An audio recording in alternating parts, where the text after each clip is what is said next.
running against the tide. Above all oppositions, from the womb to the world, the forces of competition for survival stood as a rival against your conception.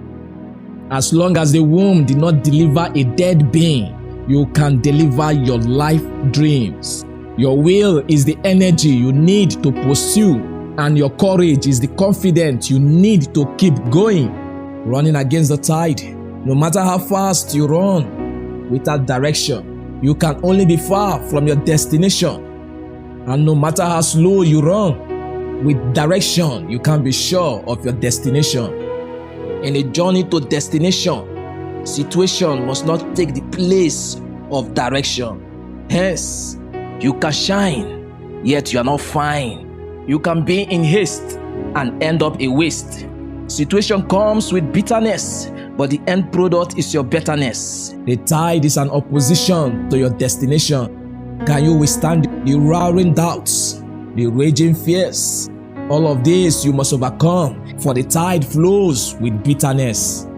The harsh economy, the pressurizing society, the risk in your dreams, the antagonizing value systems. There is no betterness without bitterness. The bitterness is for a moment, and your betterness is your accomplishment.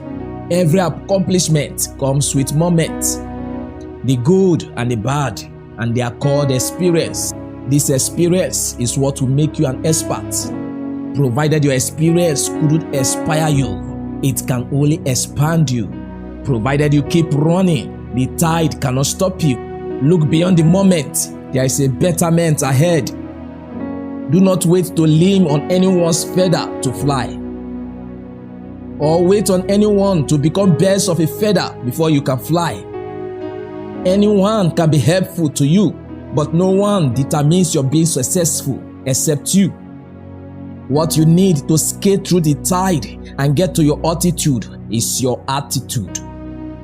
Until you have a will, you cannot win. And until you choose to stay, you cannot have your way. Your ambition may inspire you, but without vision, it will expire. The eagle does not need the multitude to soar to its altitude. You may not know how much you can fly until you spread your wings. You do not say I'm finished when you are not yet a product. For it is only him that is done that can say I am gone. When you walk away because of the tide, you will go astray just to hide. For you cannot be a champion without a challenge. If the eagle can confront the storm to its altitude, then your attitude must not bow to your challenge. If you fail to take your stance in life, circumstance can determine your life. Your ability may not be able to confront that challenge, but your response can. If you can trust your response to take responsibility, you will definitely bet ability. Why worry when it will end you in sorry?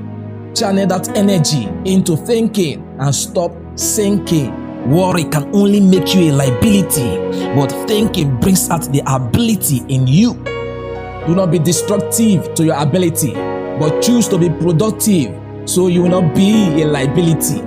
You survived in a womb without legs, without hands, without brain. So why should you surrender in a world where you are complete? Why should you let the cat in your challenge intimidate the lion in you? Why should you let the barking of the dog chase you when you can roar like a lion? If you must run against the tide, you must stay positive. So when the tide fires you with a negative, you will only generate light that will lead you to your destination. Without the negative situations, the positive you cannot generate electricity for light. Until there is a spark of electricity, you cannot have the audacity and velocity to get to your destination. If your legs cannot run, your thoughts can fly. By all means, the tide must not stop you. Subscribe, Charles Nelson Inspirational Motivational Videos.